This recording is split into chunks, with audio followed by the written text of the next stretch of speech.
Hello students, कैसे हैं आप सब लोग। देखिए बच्चों, आज हम स्टार्ट करने वाले हैं लेसन नंबर 1 का भाग 2।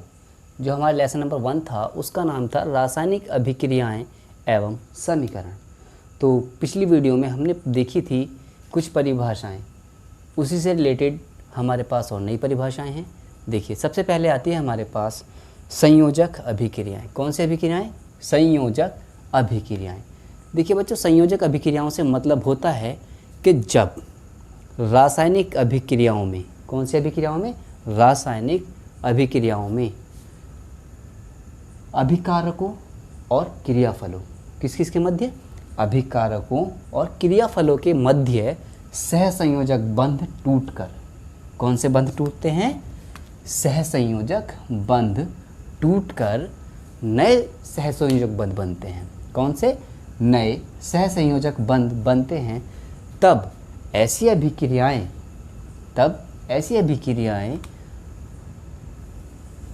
सहसंयोजक अभिक्रियाएं कहलाती हैं। इसके बाद हमारे पास अगली परिभाषा है विस्थापन अभिक्रियाएं। देखिए बच्चों, विस्थापन से मतलब होता है कि जब कोई वस्तु या कोई तत्व विस्थापित होता है। विस्थापित का मतलब अपनी जगह छोड़ता है, अपना स्थान छोड़ता है, विस्थापित होता है। तो यही रीज़न है जो इस अभिक्रिया का नाम विस्थापन अभिक्रिया है। इसमें क्या होता है कि वह अभिक्रिया जिसमें एक तत्व या पदार्थ, वो तत्व भी हो सकता है, पदार्थ भी हो सकता है, किसी दूसरे तत्व या पदार्थ को, मतलब जो पहला तत्व होता है किसी दूसरे तत्व या पदार्थ को उसी के यौगिक से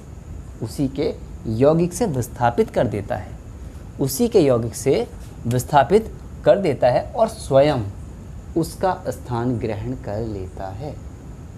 क्या कर लेता है? विस्थापित करके, किसको? विस्थापित करके स्वयं उसका स्थान लेता है। ऐसी अभिक्रियाएं विस्थापन अभिक्रियाएं कहलाती हैं। ठीक। अगली अभिक्रिया हमारे पास आती है उत्क्रमणीय अभिक्रियाएं। कौन सी अभिक्रियाएं? उत्क्रमणीय अभिक्रियाएं। उत्क्रमणीय अभिक्रियाओं से मतलब होता है कि ऐसी अभिक्रियाएं जो समान परिस्थितियों में, कैसी परिस्थितियों में? समान परिस्थितियों में अग्र और पश्च। कहाँ पर? अग्र और पश्च, मतलब आगे एवं पीछे। कहाँ पर? आगे एवं पीछे, दोनों दिशाओं में। देखिए बच्चों, बता दिया गया है अग्र का मतलब होता है आगे और पश्च का मतलब होता है पीछे। दोनों दिशाओं में होती है और किसी भी दिशा में वो पूर्णता को प्राप्त नहीं करती। किसी भी दिशा में वो पूर्णता को प्राप्त नहीं करती। ऐसी अभिक्रियाएं उत्क्रमणीय अभिक्रियाएं कहलाती हैं। इसके बाद हमारे पास आती है अनुत्क्रमणीय अभिक्रियाएं। अनुत्क्रमणीय अभिक्रियाएं, ये अभिक्रियाएं किसी भी दिशा में या तो आगे चल के या फिर पीछे चली, ऐसी अभिक्रियाएं जो केवल एक ही दिशा में होती हैं, और पूर्णता को प्राप्त करती हैं, मतलब पूर्ण हो जाती हैं। ऐसी अभिक्रियाएं अनुत्क्रमणीय अभिक्रियाएं कहलाती हैं। ऐसी अभिक्रियाएं अनुत्क्रमणीय अभिक्रियाएं कहलाती हैं। इसके बाद हमारे पास नेक्स्ट अभिक्रिया आती है अभिक्रिया की दर, रेट ऑफ रिएक्शन। इसका मतलब होता है कि अभिकारकों की वह मात्रा, किसकी मात्रा? अभिकारकों की वह मात्रा जो इकाई समय में, मतलब इकाई एक समय में उत्पादों में परिवर्तित होती है। एक समय में उत्पादों में परिवर्तित होती हैं। ऐसी रेट, मतलब ऐसा रेट अभिक्रिया की दर कहलाता है। रेट का मतलब अभिक्रिया की दर से ही होता है। ठीक। तो उसको हम क्या कहेंगे, अभिक्रिया की दर कहते हैं। किनको? जब इकाई समय में उत्पादों में परिवर्तन होता है या परिवर्तित होती हैं, ऐसी अभिक्रिया को हम अभिक्रिया की दर कहेंगे। क्लियर? अभिक्रिया की दर से मतलब होता है कि वह कितने समय में पूर्ण हो रही है, और समय यहाँ पर कितना लिया गया है, 1 इकाई। ठीक, अब बच्चों हम आगे देखते हैं। अगली अभिक्रिया हमारे पास आती है रासायनिक साम्यावस्था। ये कुछ अभिक्रियाएं होती हैं। ठीक, रासायनिक साम्यावस्था। देखिए, किसी उत्क्रमणीय अभिक्रिया की वह अवस्था, किसकी अवस्था? उत्क्रमणीय अभिक्रिया की वह अवस्था जिसमें अग्र व विपरीत, कहाँ पर? अग्र व विपरीत दोनों अभिक्रियाओं के वेग, किसके वेग? दोनों अभिक्रियाओं के, कौन सी? अग्र और पश्च, दोनों अभिक्रियाओं के वेग बराबर हो जाते हैं, रासायनिक साम्यावस्था कहलाती है। क्या कहलाती है? रासायनिक साम्यावस्था कहलाती है। इसके बाद हम स्टार्ट करते हैं आयनिक साम्य। आयनिक साम्य, आयनिक साम्य वह अभिक्रिया है जिसमें क्या होता है? आयनिक क्रिया कारकों, कौन से क्रिया कारकों? आयनिक क्रिया कारकों तथा उत्पादों का सांद्रण परिवर्तित नहीं होता, जिसमें उत्पादों का सांद्रण परिवर्तित नहीं होता, आयनिक साम्य कहलाता है। क्या कहलाता है? आयनिक साम्य कहलाता है। देखिए आगे हम चलते, वो अभिक्रिया होती है, एक ऐसी अभिक्रिया होती है जिसमें वसायुक्त सामग्री, क्या? जिसमें वसायुक्त सामग्री खराब होने लगती है और स्वाद व गंध, जो उसका स्वाद होता है और उसकी गंध होती है, उसमें परिवर्तन होना स्टार्ट हो जाता है, और खाद्य पदार्थों का ऑक्सीजन से अभिक्रिया करके ऑक्सीकरण हो जाता है। किनसे? खाद्य पदार्थों का ऑक्सीजन से अभिक्रिया करके ऑक्सीकरण हो जाता है। यह अभिक्रिया या यह क्रिया विकृत गंधिता कहलाती है। क्या कहलाती है? विकृत गंधिता कहलाती है। क्लियर? मैं समझता हूँ समझ में आ गया होगा।